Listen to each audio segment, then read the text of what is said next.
entrando em contato com o atendimento ao cliente. Para muitas pessoas é um jeito fácil de arruinar um bom dia, mas na Zendesk nós deixamos a experiência do cliente melhor. Melhor para sua avó, melhor para o seu vendedor preferido de flores, melhor para o cara do apartamento 3A, melhor para você, melhor para todos. Porque enquanto alguns dizem que o cliente sempre tem razão, nós dizemos que o cliente é sempre humano. E como seres humanos, queremos fazer algo melhor para todos nós. Zendesk, experiência do cliente com IA desenvolvida para humanos.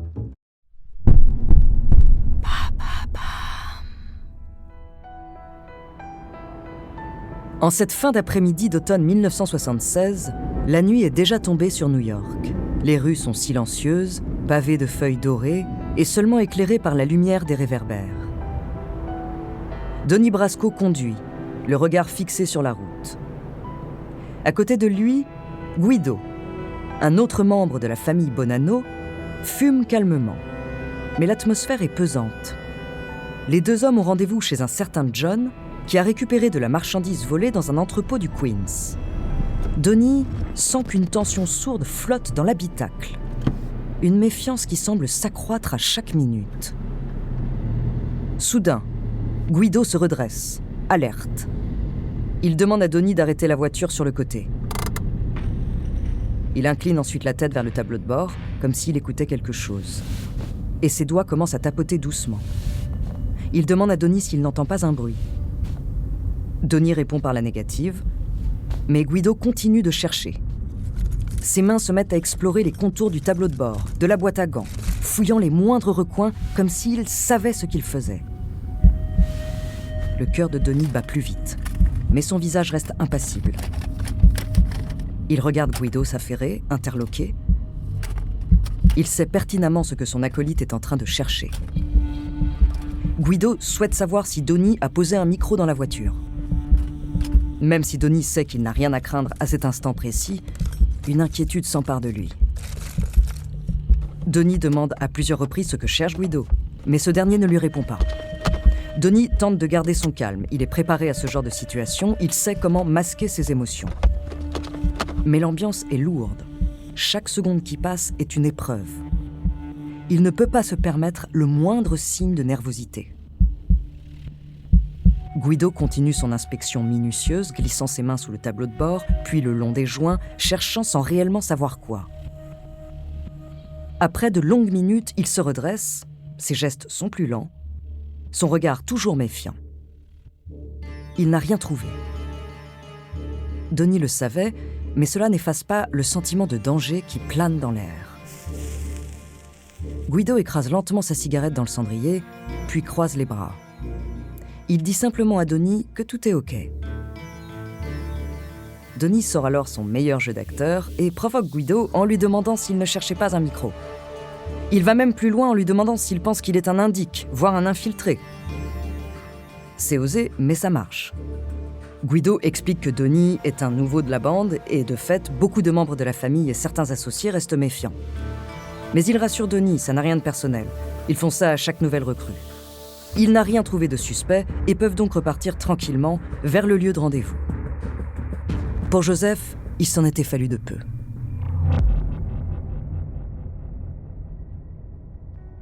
Joseph Piston traîne de plus en plus souvent avec certains membres de la famille Bonanno depuis quelques mois.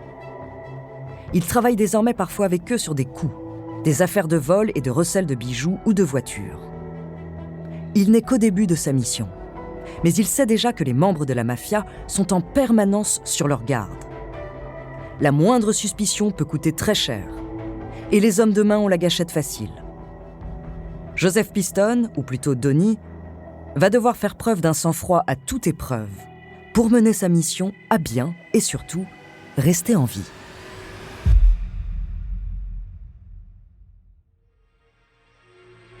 Bonjour, je suis Andrea, bienvenue dans Les Fabuleux Destins. Cet épisode est le deuxième que nous consacrons à Joseph Piston, un agent du FBI pionnier dans l'infiltration mafieuse et qui a réussi à faire tomber certains chefs les plus puissants de la mafia italienne à New York. Aujourd'hui, je vais vous raconter comment Joseph Piston a infiltré la famille Bonanno pour mieux comprendre le fonctionnement de la mafia et son amitié avec Lefty Ruggiero.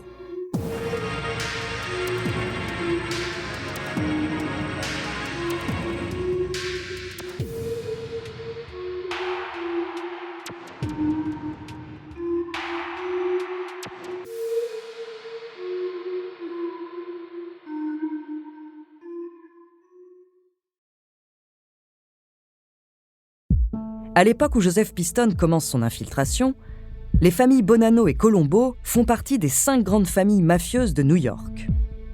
Le clan Bonanno, fondé par Joseph Bonanno dans les années 1930, bâtit alors son empire sur l'extorsion, le trafic de drogue et le contrôle des syndicats. Dans les années 1970, Carmine Galante, qui a fait ses armes auprès d'un certain Lucky Luciano, prend la tête de la famille et intensifie le commerce d'héroïne. Galante est connu pour être impitoyable. Et il est d'ailleurs surnommé le boucher pour ses méthodes sanguinaires qui lui ont permis de gravir les échelons. Tout au long des années 1970, il consolide son pouvoir. Mais il finit par être assassiné en 1979, dans ce qui reste encore aujourd'hui comme l'une des plus célèbres exécutions mafieuses. La famille Colombo, quant à elle, tire ses origines de Joseph Profaci, un des fondateurs de la commission, sorte de gouvernement géré par les chefs de chaque famille mafieuse. En 1961, après la mort de Profaci, Joey Colombo prend la tête du clan. Il devient célèbre en militant pour les droits italo-américains, mais cet activisme de façade ne l'empêche pas de diriger son empire criminel. Il est gravement blessé en 1971 lors d'une tentative d'assassinat, ouvrant une guerre de succession au sein de la famille. À cette époque, ces 2 clans contrôlent une grande partie de la criminalité organisée à New York.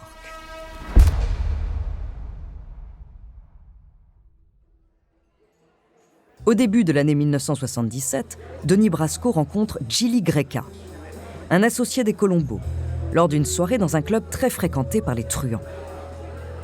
Gilly gère d'importantes marchandises volées. Progressivement, Donnie se lie d'amitié avec lui et sa bande de voleurs.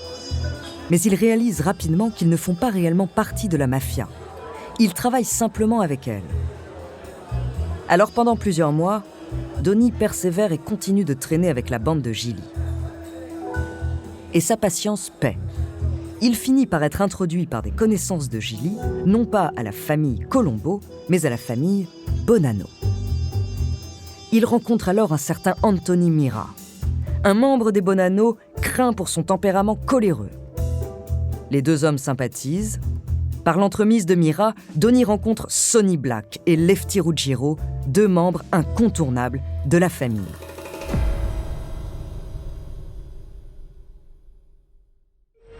Avant de continuer cet épisode, nous voulions vous remercier pour votre écoute. Si vous voulez continuer de nous soutenir, abonnez-vous à la chaîne Bababam Plus sur Apple Podcast. Cela vous permettra une écoute en avant-première et sans interruption. Ou bien écoutez ce message de notre partenaire sans qui ce podcast ne pourrait exister. On se retrouve tout de suite après. Entrando em contato com atendimento ao cliente. Para muitas pessoas é um jeito fácil de arruinar um bom dia. Mas na Zendesk, nós deixamos a experiência do cliente melhor. Melhor para sua avó, melhor para o seu vendedor preferido de flores, melhor para o cara do apartamento 3A, melhor para você, melhor para todos. Porque enquanto alguns dizem que o cliente sempre tem razão, nós dizemos que o cliente é sempre humano. E, como seres humanos, queremos fazer algo melhor para todos nós. Zendesk, experiência do cliente com IA desenvolvida para humanos. En moins d'1 an, Donnie infiltre 2 des plus importantes organisations mafieuses de New York. Pourtant, il est frustré. En effet, le groupe de Gilly fait barrage du côté des Colombo et Donnie ne parvient pas à se rapprocher des gros bonnets de la famille. Alors, après un échange avec sa hiérarchie au FBI, Donnie décide de se concentrer davantage sur la famille Bonanno avec qui les relations sont prometteuses. Au bout de quelques semaines, Lefty prend Donnie sous son aile et fait de lui son associé. Ce dernier lui doit donc obéissance et respect. Lefty lui enseigne les codes de la mafia. Il lui montre comment extorquer, reconnaître les hommes à éviter, comment survivre, comment s'habiller, comment parler ou encore comment interagir avec les différents membres. Très vite, Donnie apprend ainsi comment est organisée la mafia de l'intérieur. Tout en haut, il y a le chef, suivi du sous-chef, le second dans la hiérarchie, puis il y a le consigliere, celui qui conseille le chef. Viennent ensuite les capitaines, puis tout en bas, les soldats. Tous ces membres sont des affranchis. Donnie apprend que pour devenir affranchi, il faut être élu à l'unanimité lors d'un vote organisé chaque année par les chefs. Au fil de son infiltration, Donnie note tout. Lefty lui donne accès à une mine d'or d'informations. Chaque scène, chaque discussion devient une pièce du puzzle pour démanteler ce système opaque où l'omerta est absolue.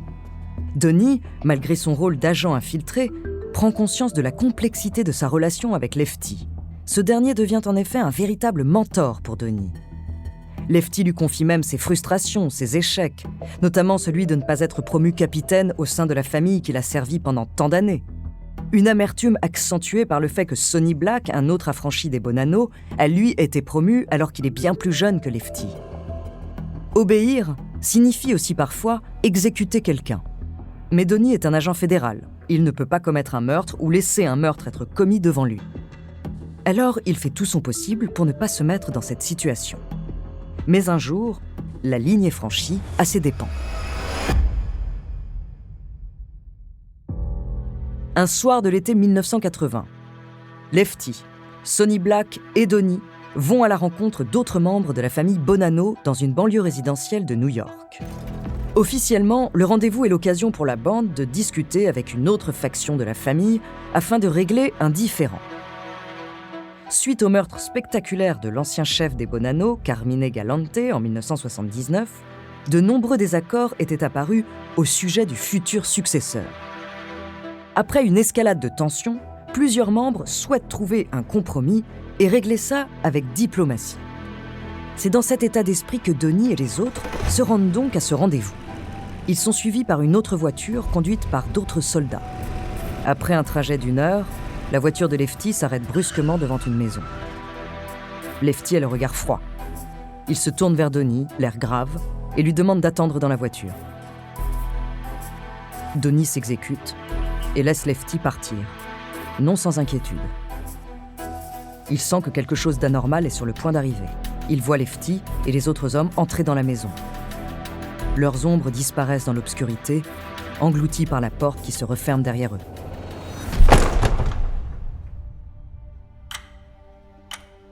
Les minutes s'étirent, interminables, pendant lesquelles Donnie scrute la maison à la recherche d'une information. Soudain, il comprend qu'il ne se rendait pas à une simple discussion entre mafieux, mais à un règlement de compte. Donnie se crispe. Il ne bouge pas. Il ne doit rien laisser paraître. À cet instant précis, il n'est pas un agent du FBI. Il est Donnie Brasco, un malfrat en pleine ascension. Il a déjà vu la violence, les règlements de compte, mais savoir ce qui se passe là, sans pouvoir agir, le brûle de l'intérieur. La porte de la voiture s'ouvre enfin après de longues minutes. Lefty entre, les mains maculées de sang. Sans un mot, il allume une cigarette, laissant la fumée envahir l'habitacle. Il demande ensuite à Donnie de l'accompagner. Les deux hommes pénètrent dans la maison. Ils descendent directement à la cave. Là, Donnie assiste à l'horreur. 3 hommes sont étendus sur le sol, criblés de balles, gisant dans une mare de sang. L'odeur de poudre est presque insoutenable. Lefty lui demande alors son aide. Il faut faire disparaître les corps. Les autres hommes s'affairent déjà sur un établi en bois. À ce moment-là, Lefty se retourne, pointe son arme sur Nicky, l'un des hommes de la bande, et lui tire aussi une balle en pleine tête. Donnie assiste impuissant à son exécution. Lefty, comme si de rien n'était, vérifie son pouls, puis demande aux hommes de se mettre au travail. Il sort plusieurs couteaux et donne une scie à Donnie. Il doit découper des corps en morceaux. La scène est surréaliste, mais il n'a pas le choix. S'il n'obéit pas, il pourrait bien subir le même sort.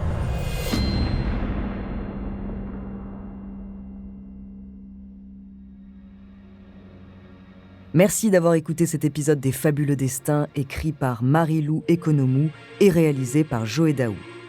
Dans le prochain épisode, je vous raconterai la suite de cette histoire en évoquant l'opération menée par l'agent Joseph Piston pour faire tomber les Bonanno et les nombreuses arrestations qui ont suivi.